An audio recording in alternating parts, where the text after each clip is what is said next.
Did anyone ever told you that cricket is not for girls? Yeah, so many people. My dad was pushing the education side more because obviously that's why he came to the country, to give us like a better life and to get educated. If the girl has, the skills and the talent to make it far, then they should push that and support her. You said in this country, if you work hard somewhere else, what's going to happen then? I mean, you can work hard in other countries, but in this country, you definitely get rewarded for working hard. Welcome back to the Majid Khan Podcast. Today, we are unpacking what it takes to dominate two completely different worlds. Joining me, a solicitor, cricket coach, and award-winning leader, Saba Nasim, sharing how she's breaking cultural barriers and coaching the next generation. Let's get into it. Okay, Saba. Yeah. Thank you very much for your time. I know you for, mashallah, a long time now. Yep. And then I know your family as well, mashallah. You guys are well established. You have got your own lawyer practicing firm. And you're a lawyer yourself as well. People know you as a lawyer, as a cricketer, as someone who organize and manage an international team with the big international cricket players, female players.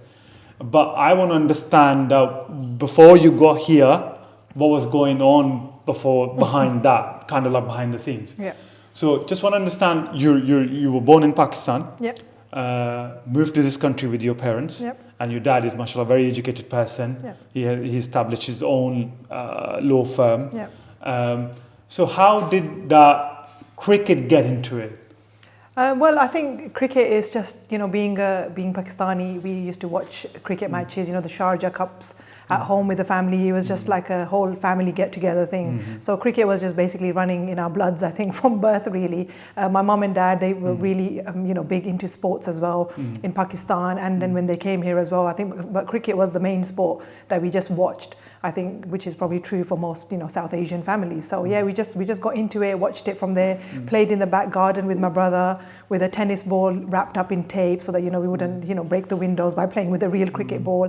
And yeah, the journey just started from there. I think it was just playing in schools, and then obviously took a little bit of a break when I was doing my A-levels. There wasn't much cricket around for females, and then picked it up again in late 2008 when I joined my local team at Wanstead Cricket Club. But that's what Sabah I want to find out. You said that cricket, but the way you talk, like if you're talking about, because I'm a Pakistani myself, if you're talking about a boy or a young man, it sounds like whatever you said, I will take it. Because as a young person, as a young boy, I used to play cricket. My parents found out I'm not going to go to studies, so they said, okay, let's play cricket, and then they supported me on.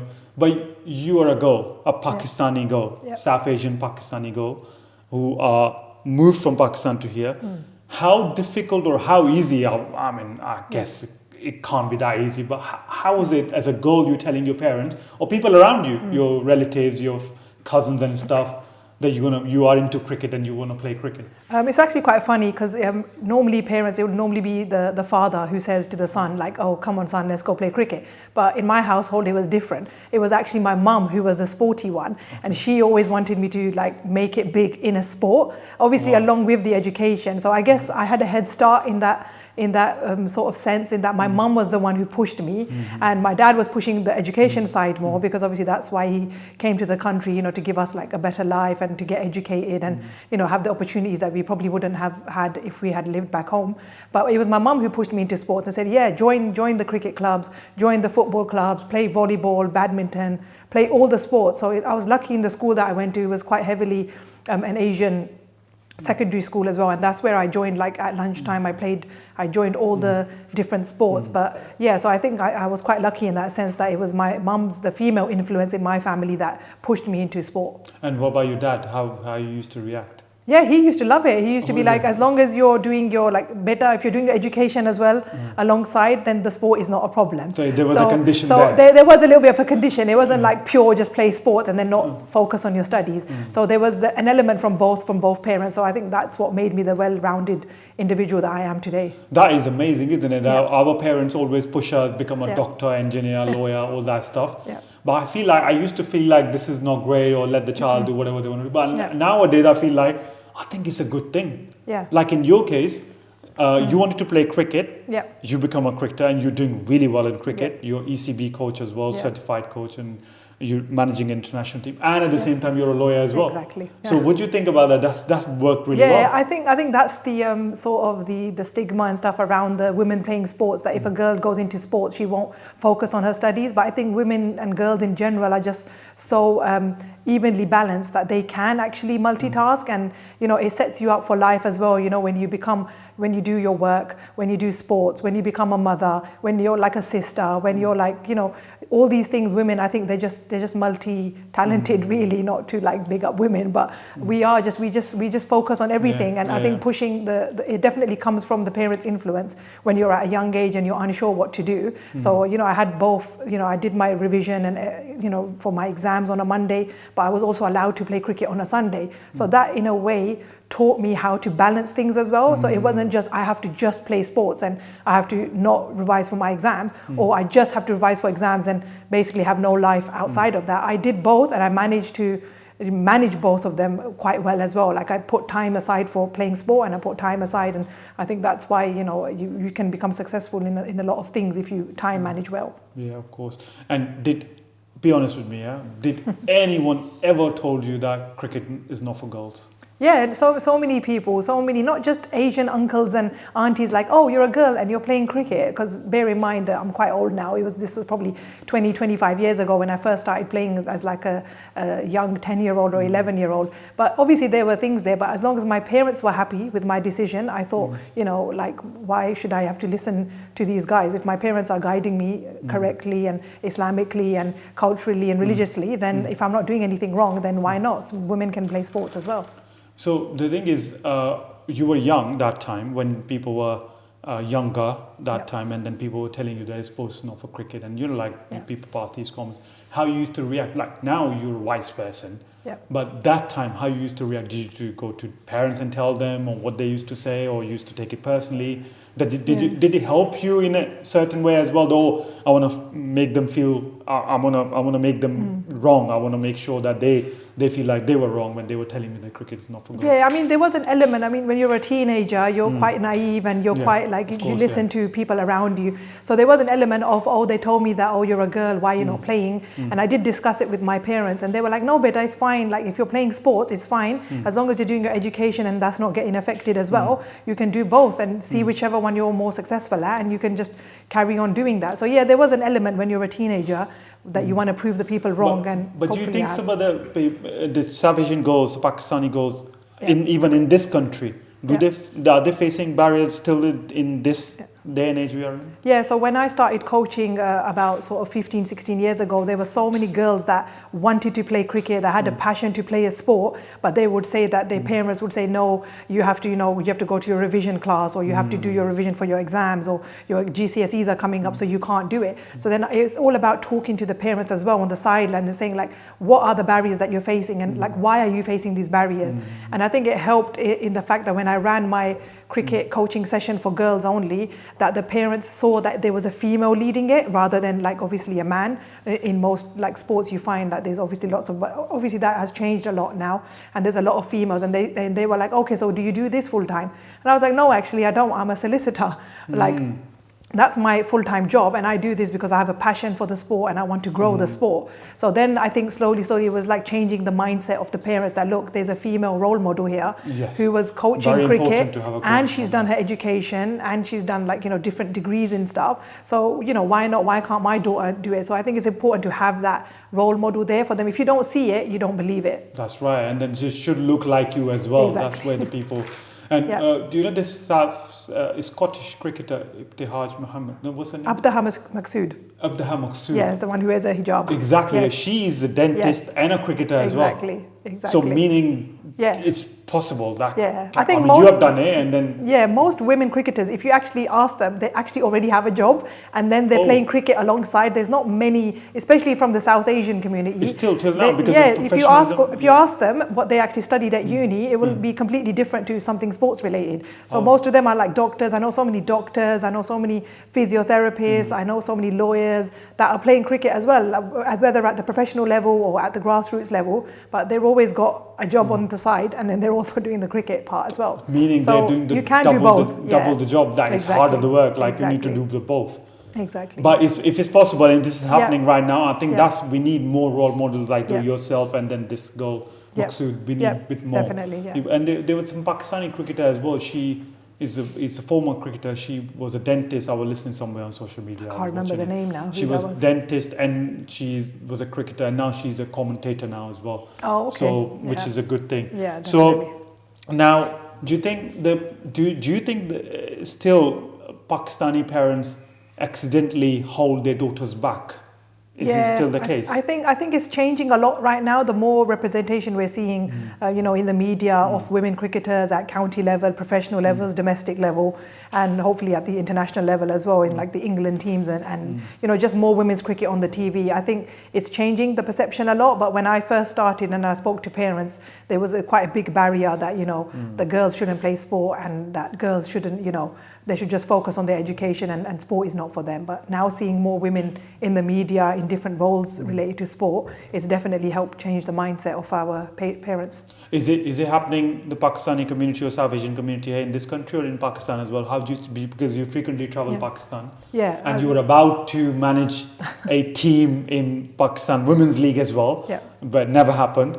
So what do you think was happening in Pakistan right now? Yeah, I think having a women's national cricket team in Pakistan is definitely helping quite a lot. I mean, I haven't been in Pakistan too much to see what the parents are saying, but definitely in this country, I think there's more focus on education. But hopefully in Pakistan, they see the role models at the international level and all 11 of the players are Pakistani women. Hopefully that will, change the parents' mindset. If the girl has, the skills and the talent to make it far, then they should push that and support her. But do you think that right now the Pakistan female cricket team, do you think that is still lots needs to be done, or are they getting better like with India, like India and Pakistan? If you do India and Pakistan female cricket comparison, how would you do that? I would say it's a little bit similar to the Indian and Pakistani male comparison, but it's Pakistani male cricket team is really good, no? It's definitely getting better. But I think India has invested a lot in their women's, the women's Premier League. It's been running for the last 4 or 5 years now, and the cricketers have really benefited from the exposure with the other international players. Whereas some of our Pakistani players, they probably just 1 or 2 play in the Big Bash League. None of them are really in the 100. And none of them are really. Obviously, we're not allowed to play they're not allowed to play in the WPL. So we're not getting that international exposure as much as the Indian players are. So I think there's still a gap, but we are trying to close that gap, and we are starting to get better in winning matches and major tournaments around the world. And tell me about the people can't. Let's quickly touch upon that as well, because I wanted to ask earlier, but I should ask now. People can't manage one career, like it's very hard for maybe 99% of us.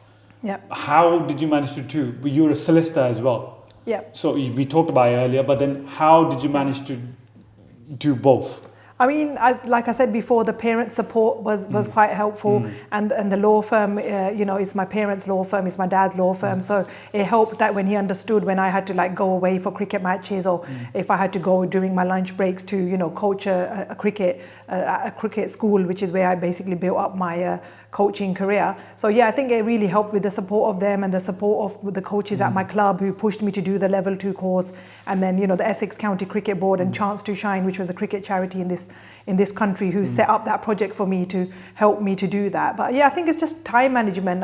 Dare I say, I must just be a good at organizing things and be able to do my job and do my sports on the side. But then the support you got in this country, like when you were managing, you were organizing this team for Fair Play. Yeah, Tell me about that FairBreak. Tell me about what players and how you doing it, where the idea came from. Yeah, so there was a guy called Sean Martin who set up the FairBreak. He set it up, I think, in 2012 or 2013, like many years ago. He had this vision to try and give more, gender equality for more women in sport. So not just the women who were playing in the big teams, but women from associate nations, to try and get them to play with women from on the international, the big teams like England, Australia, South Africa, West Indies, get them all together in one team, and then they can showcase their skills on the elite level. So we had a tournament in Dubai, which was in the Dubai Stadium. And when was that? in 2022, 2022, so a few years ago. And then I was lucky enough to be, he met me through the coaching network and he asked me to manage a team. And I was lucky enough to manage the Falcons. And in that team, we had Danny Wyatt from England team. We had Chamari Atapattu from the Sri Lankan team. And then we had Marizanne Kapp from South Africa, and then we also had Susie Bates. So I think we had like probably the best team. And then we had like the really good players from Hong Kong. We had like Mariko. We had a couple other ones. I can't forgotten their names now, but we had so many players like from Thailand. We had a player from Bhutan. Does anybody even know if cricket even is played in Bhutan? We had a player from there. We had a player from PNG. Papua New Guinea is such a small island, I think, off the coast of Australia. We had a player, so we were giving them opportunities to play with these major players to then showcase their skills to the world so that they can get picked up by leagues around the world. So that was a really fun experience. And then we did another tournament in Hong Kong in 2023. So we played with, the Hong Kong Sixes are played. It's famous Kowloon Cricket Club. So we played there. It's a very small ground, isn't it? It's a small ground, so a lot of sixes and a lot of fours were hit in that ground. So that was a really, really good insight into like managing an international team. And I think, dare I say, I had the best team. Although we lost in the final twice, we got to the final twice. We were the most consistent team, but I think I definitely had the most fun with that team. What did you learn working with these top athletes from the female cricket? The names you mentioned. What did you learn from their day-to-day? Like, do you think the female cricket, women's cricket, is more dissimilar like men's cricket? Are we getting there or where we are? Yeah, definitely. I think there's so many women players now that play in county men's second teams. We had Sarah Taylor, who was a really good wicketkeeper, and now she's managing the men's. I don't know if you saw in the test match, she was on the Lord's balcony. She's their fielding coach. She's the men's fielding coach now. She's part of the coaching team. She's the men's fielding coach for England men's team, not the women's team. Thing, isn't it? So you can see, and then you've got Charlotte Edwards, who's managing the women's team. So I think what we learned from them is the way they train. Their mindset is a bit different, because obviously I've played club cricket all my life and I played a little bit of county cricket. But the way they train, the way they approach their training, approach their careers, it's very, very like strict. It's very like, it's just very small margins basically. If they don't like train one day, they might be not fit to play the game the next day. So you learn a lot from the elite athletes, and I think the Associate Nation players, they learn a lot as well, and it really, really helped them. And did it help you in your coaching career? Like, how much did it help you from your early days when you started till now? Is there any FairBreak? Is there any other tournament happening? Hopefully, I don't know if you've heard, there's a new tournament where they've partnered up with Saudi cricket. So it's a little bit postponed at the moment because of what's going on. But hopefully, if we get to do it, there will be really great for cricket in the Middle East as well, and getting all these players back together again, because it's been 3 years now, and it would be great to manage that team again at that tournament. And do you think about all these opportunities? You just mentioned the Saudi cricket. I mean, 10 years ago, if someone going to tell me Saudi Cricket League, I might know, I was, are you mad? What are you talking about? But now it's a reality. And even for women's, in Saudi Arabia, a women cricket league, that's insane. Like, people can't even think like 4 or 5 years ago. But do you think, like, especially men and women both, these opportunities, like back in, like, I remember someone like I always think, like, I'm not a big cricket fan, but I always think this way. People like Sachin Tendulkar, they played for 20 years, God knows how many years. And they kept their spot in the team for 20 years. And God knows how many people behind him, they never get a chance to play. But now, do you think it's a good thing that we have so many opportunities that is good for cricket, isn't it? Or is it doing any good or harm for cricket? Which one do you think? I think it's going both ways, really. I think back then there wasn't that many opportunities. So if you were decent enough to keep your spot in the team, you could. But now there's so much competition. Like, you can see chop and change every tournament. Like, you might be the opening batter for a tournament, and then next month you might not be in the team again. So you definitely have to keep up. You have to definitely keep up with your skills and keep performing at the elite level to make sure it's not easy to keep your spot in the team. Okay, so you've been around coaching for so long now. Tell me one special story or anything that sticks to your mind that you feel like this is a very good success story. This is amazing. From a player's point of view? Yes. I think there's a few players that have never even played on a cricket pitch that was green. So we've got players from, like I mentioned, we had a player from Bhutan. She had only played on like a dirt, muddy sort of road, and then they just put a plastic pitch, and then they just play in trainers. Wow. So she went from that to a completely different Dubai International Stadium, where you know, host big matches, like international matches like India, Pakistan in World Cups. She went there, and the look on her face when she just saw the pitch, and she was like, we are playing on this? And I said, yes, you're going to play on this, and there's going to be cameras. So I think that her story, like if you look into it, was really, her name is Anju Gurang, and she plays for Bhutan. You still remember the name? Yeah, because I only met her like 3-4 years ago. But yeah, the look on her face, and you could just tell that cricket changed her life. And the other good thing about that tournament was they actually got paid. So these players are players for the international team in their countries, but they just looked down upon as if like they were club. Not like that we looked down upon, but they were players as if like, yeah, okay, you're just playing for fun. But they were actually getting paid, and they were getting paid like amounts that me and you would not like consider quite a lot, but it was going to change their life. Like some of them even bought houses for their parents back home with that money that they got paid. Like, you know, we would think that small change for us, like, you know, it might pay for a nice flight somewhere, but for them that was enough money for them to change their lives back home. So that's what that tournament was all about, and that's why I was so like latched onto that concept, that I really hope that it can happen again, and the next tournament can happen in Saudi, to just see how it changes lives of people in different countries around the world. Wow, that's amazing. Yeah. That's making a real difference, isn't it? Yeah, that's making a real difference in And how do you feel when you heard it? I mean, you told me this story. How do you feel about it? Yeah, I mean, I was there when she saw it, and I could just see we're spoiled. We see grass wickets all the time in England as club cricketers, and she was seeing it for the first time, and she was like genuinely surprised and shocked, like she was going to play on that pitch. Like, forget the cameras, she was just surprised she was going to play on a nice green pitch. So like, it just makes you think, and you know, really humbles you, and makes you think that, you know, some people don't get the opportunities that we get, and we sometimes complain, you know, if the covers are not put on a ground at a club level here, and these guys are just happy that the money is changing their lives, and the pitches, opportunities they're getting is changing their lives. So yeah, I was really humbled by that experience. But don't you think in general, I'm not talking about cricket, right? Yeah. I'm talking about in general in life. Yeah. In this country, we complain a lot. Yeah, I think that's just a British thing though, isn't it? We just love complaining about the weather. If it's too hot, if it's too cold, we complain about the trains, complain about traffic. Being a Londoner, all those things apply. Yeah. And let's be honest. So you got the award from ECB as well. From our side, it looks all glamour. You've got articles, this, that. Yep. What's the reality of these awards? So these awards, they started when I started my coaching journey at my cricket club. So there was a lovely coach there called Len Enoch at my club, who was my first ever coach. And he saw that, you know, I knew what I was talking about. Obviously, I'd played cricket at a young age. And he asked me to go on to the level 2 coaching course. I didn't have to do level 1. He said, you can skip that, you're too good for that. You can do level 2. So I did the level 2 coaching course with Essex County Cricket Board.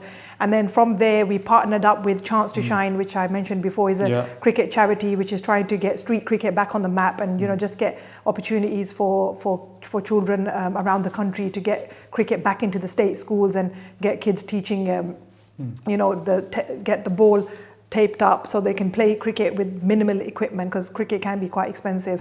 And we just started a project in Redbridge, and slowly but surely I'd coached over the last sort of 10 years about 1,000 women and girls cricket, like tape ball cricket, and got a few of them into clubs, and then a few of them went on to play for county as well. So yeah, my work was just getting recognized behind the sidelines. I didn't even know. I was just taking my lunch off from work to coach in my local school. I went back to my secondary school to teach girls there, and a few of the girls there play in my club now and are quite really good friends of mine as well. So yeah, it just kind of blew up from there. And before I knew it, I was coaching at Lord's. We did the world record for coaching the most children on the Lord's pitch. And then I got invited at 10 Downing Street when the Prime Minister was Theresa May. So we got to play a cricket match outside 10 Downing Street. And then I got a Points of Light award from the Prime Minister, then David Cameron, for my coaching work. And yeah, people just started nominating me for things. And I was like, I'm just doing this as a passion. I just enjoy it. I just love leaving the office and going out and, you know, coaching cricket. But before I knew it, it was like getting awards from the county boards and ECB. And then probably the biggest one was the British Empire Medal from the Queen. So I got honoured with that as well for my coaching work. So yeah, I got to have tea with the Queen in the palace. Wow, that's amazing. So you sit down, sometimes you sit down on a Sunday afternoon with a cup of tea. Yeah. Do you think, have I achieved enough? I mean, do you think that you have done a lot? Do you feel satisfied? I still feel like there's so much more to be done, and I feel like I've just played a small part in trying to get, a few of those women and girls into the sport. And if I can change one life or two lives, I think that's enough. But definitely we need more role models and more women coaches and more in big roles like CEO of clubs and chairman of clubs, and more women seeing, just like Sarah Taylor, we can see now she's coaching the men's team. Like you probably wouldn't have heard of that 10, 15 years ago. So I think it's just great for the sport in general if we can get more people. You have managed so many people, so many teams. You work with, you said the 1,000 girls you have coached them. What do you think about it? It's a leadership thing, isn't it? Even though it's in cricket, but it's leadership. Yeah. So how did it shape your leadership skills? Were you a born leader, or did it come with the more you were getting into it, you were learning? I would love to say I was a born leader, but I was quite shy at first, and I was like, can I even work with children? And I was shy when people asked me to come for interviews, and I used to get nervous. But I think the more I did it, the better I got. So I think the motto is just try something, even if you're scared, just try it, because then you won't know if if you are good at it or not. So you have to keep trying. But I think over the years I've definitely got into lots of leadership roles. Obviously I've captained my club for 10 years as well, which is quite a long time. And I think that all of those things all together has built like the person I am today and the roles that I play today. Sure. And so you think the leadership can be taught? Yeah, I think so. I think by perseverance, and you keep trying, you can definitely get better at it. And there are some born leaders out there, but then there are some that are made as well. So you can be both. If you're not a born leader, you can become a leader through your hard work. Yes, definitely. And do you think what is the biggest mistake the leaders make? In generally your leadership role. I think maybe getting a bit arrogant and thinking that whatever they say is always right, and not like reading the room and just, because they're in that role, they probably think that, I can do whatever I like. But you have to take into, consideration other people and what they might think as well, and then make the tough decisions based on that. So I think that is probably arrogance, when you become a big leader. Yeah, you're right. That makes sense. And what you learn from a sport, which helped you in your normal general life as well? I think just general social skills, meeting people from different, pathways in life, and learning of different people's background, and appreciating that not everyone's the same, and not everyone has the same opportunities as you, or someone sitting next to you. So just in general, meeting different people and listening to their stories, and just being humbled by different people and their experiences in life. And do you think discipline is more important than the motivation, or how does it work? I think they go hand in hand. You need discipline to be motivated, and then if you're motivated, that means you're disciplined in a way. So I think it's kind of like they go hand in hand, don't they really? So I think you need to kind of have both. But in your case, it's more about passion, isn't it? That was your passion. And just things happened. You never planned it. Yeah, exactly. No, I didn't plan to, win an award from the Queen. I didn't plan. I just wanted to get out there and coach women and just see the smiles on their faces when they picked up a cricket bat and hit a 6 or a 4, and be like, yes, I can do this as well. So that was my passion. And what do you think about cricket these days? Like people generally talk about Pakistan, India cricket. Indian cricket is going far ahead than rest of the world. Is that the case?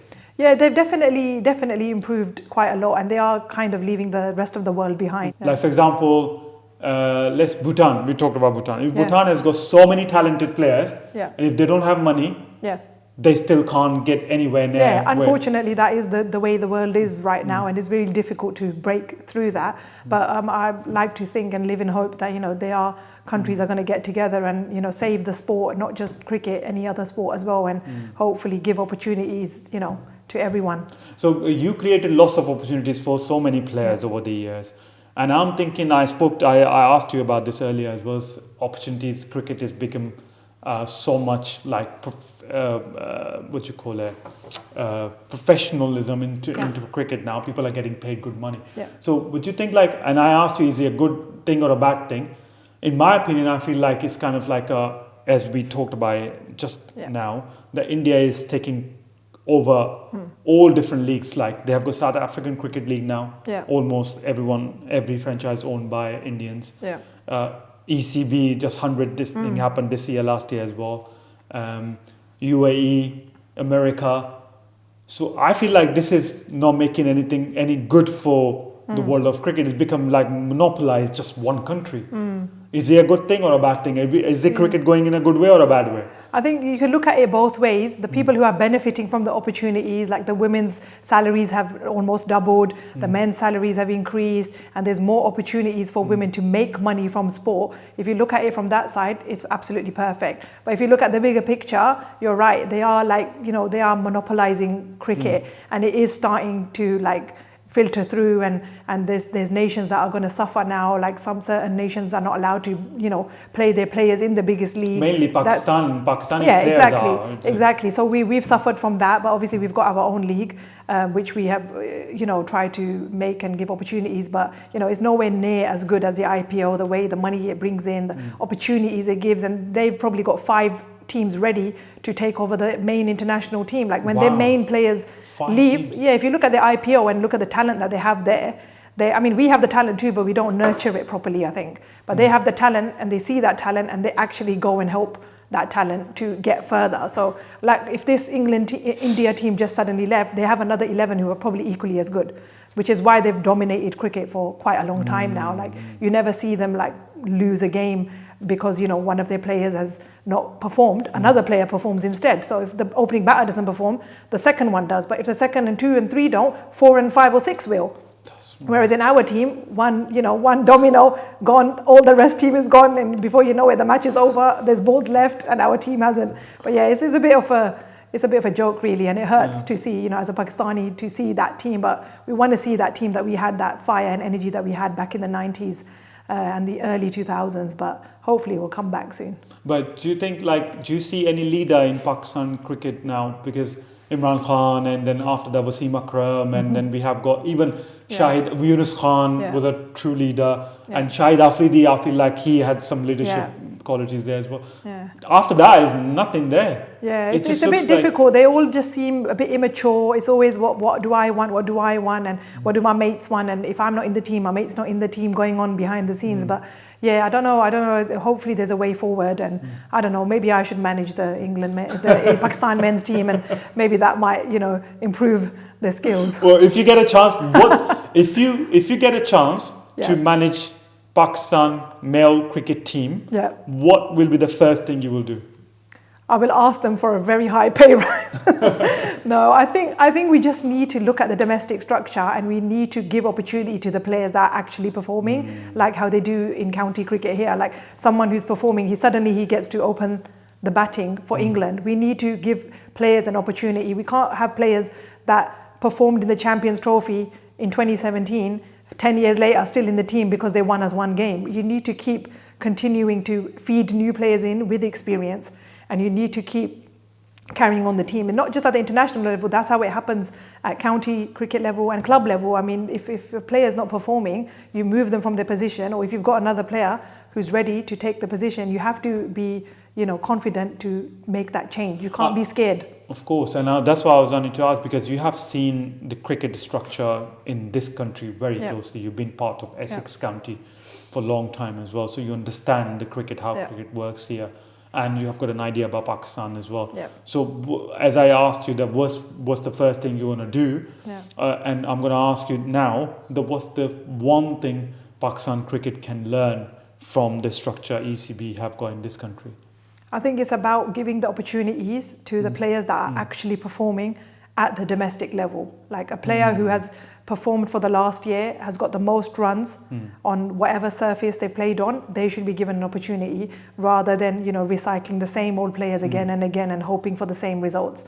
You have to change something to achieve a different result. Are you still trying to prove yourself? I think I've been on a little bit of a break right now. Being a mother has, I'm trying to prove myself to my... Congratulations for that. Thank you so much. So being a bit busy with the baby and going through an injury right now and trying to get back to playing cricket.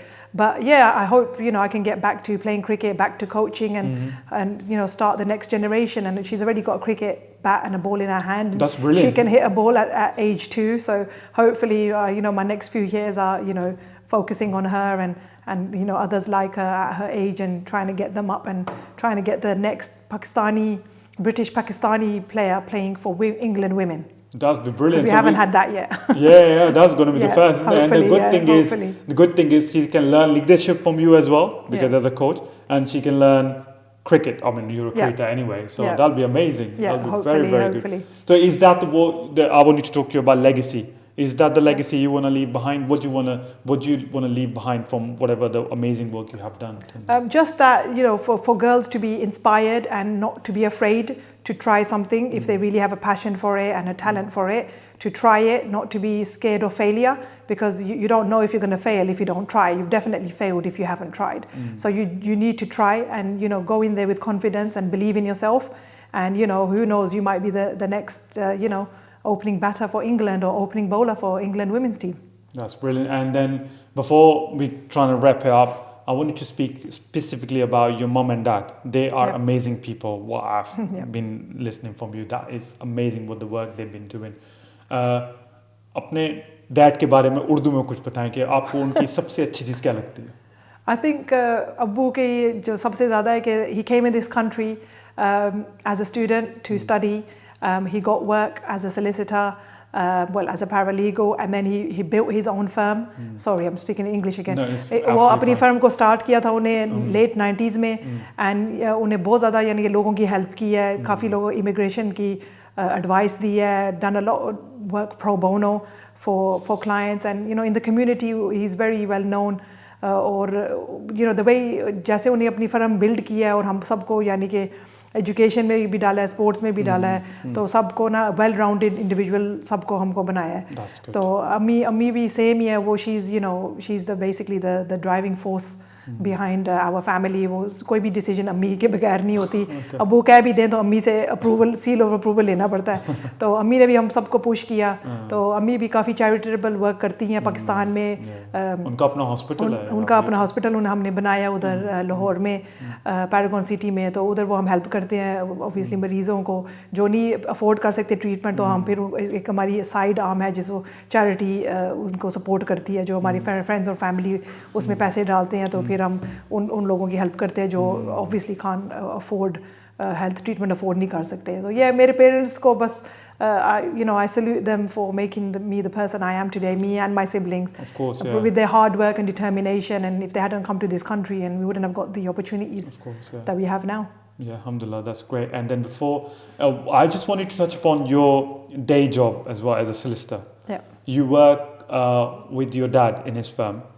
And what's your role there? What do you do? So I'm a solicitor. I'm a conveyancing solicitor. So I do the legal work for when you're buying a house and selling a house. And we do immigration as well at the firm. So my 9 to 5 job is being a solicitor. All right, brilliant. So how is the market right now seen in especially in East London, in London? Yeah. How is the market right now? So many people coming into the country. Yeah. They're saying housing crisis. Yes. There is no flats. There is no houses. Nothing. Yeah. And Sadiq Khan is always under pressure. He's building lots of flats everywhere. Yes. They're popping out. So what do you think? What's going on right now in terms of housing? Yeah, there's definitely a housing crisis, especially in London. There's way too many people and not enough. I think even the councils are worried because they're not building enough to accommodate the people that have come in. So yeah, we definitely need more housing, but we haven't got any space to build them. So the only way is up. So we can only build up. So hopefully, the councils and then the government can work on that and provide a house for everyone to live in. Who do you blame this for, the crisis we are in? I don't know. Who can I blame? Immigrants? It's got to be. No, it can't be. It's not the immigrants. It's the fact that we let the immigrants in because we needed them, and now apparently we've got too many. So now we have to send them all back. But they don't understand that the immigrants are most of the people working in the NHS are the immigrants, and they are immigrants that come here for the wrong reasons, and it's hard to fish out which ones are here for the wrong reasons. But the ones that are here for the good reasons, of course, they're helping build Britain as a country, and Britain, is nothing without the immigrants, and we're a small minority anyway, but we're making a big difference. Of course. So we need to support those. And what about the housing prices? What was going on? Just tell me, because I didn't prepare for this one, but then I was thinking about it. That's the topic in itself. Yeah. And then at the same time, Saba, I'll tell you, I was thinking about it. I said, we're talking about cricket and all the leadership and all the rest of it. But I said the housing crisis is a different topic in itself. I didn't prepare for that at all. That's all right. But I was like, you're a busy person. I might not going to get hold of you for next 6 months. So let me just quickly ask you this as well. So where we at in terms of housing price? If a new, like someone born in this country, they're fresh graduate, they got university done, they're working, and they want to buy their first time house, where they're looking at, what are the chances they can get on the property ladder? Yeah, I think definitely if you're looking in London, it's very difficult. A lot of people are moving towards East Essex and moving into the sort of rural areas. But yeah, it's difficult because the inflation has risen more than the wages. That's the truth. Before, our parents could buy a house for £70,000 on a salary of maybe £15,000. And now your salary is maybe £100,000 for 2 people, and you can't even buy a house for £400,000, but the house that you want is £600,000. So where are you going to get that extra 200 from? So it is very difficult. It's just very difficult to buy. The house prices have increased because there's more demand than supply, and unfortunately people are having to move further away, and then they have to travel further for work. And what's the reality of this shared ownership? Shared ownership, I think it's basically, it's difficult, but not everybody wants to do it. That's the problem. Like you can have 4 people try and buy a house because you can only afford a quarter of it.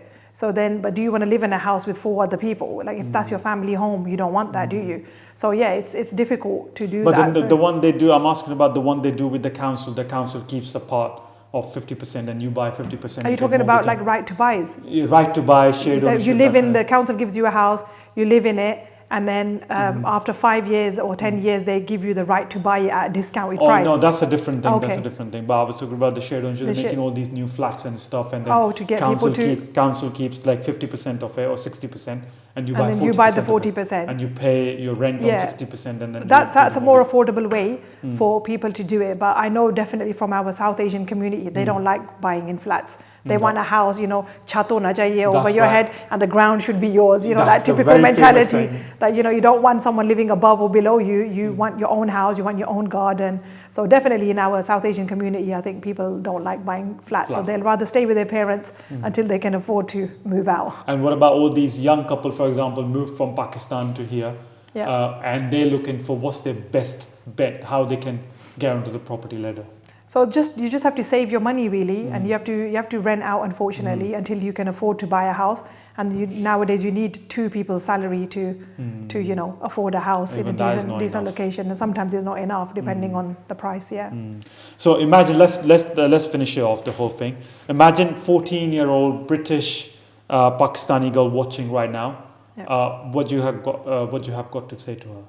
I would say to her, follow your dreams, follow the opportunities that life gives you. Don't say no to everything. Try everything if your heart's in it. Work hard, dedicate your time to something, and then you will definitely be successful in it. And especially a girl, 14-year-old British Pakistani girl watching, she thinks that she is not that special, she doesn't have that talent, and she doesn't believe in herself that she can achieve anything. What you got to say to her? I would say to her, believe in yourself, and if you can't believe in yourself, at least try the opportunities. So you won't know until you've tried. So if you don't try, you've definitely failed. So why are you going to give that to yourself? Give yourself an opportunity, believe in yourself, work hard. If you work hard in this country, you will definitely be successful. You said in this country. If you work hard somewhere else, what's going to happen then? I mean, you can work hard in other countries, but in this country, you definitely get rewarded for working hard. So that's your message for a 14-year-old British Pakistani girl. Work hard and believe in yourself. Yeah. Thank you very much. Thank you. Thank you. That was amazing.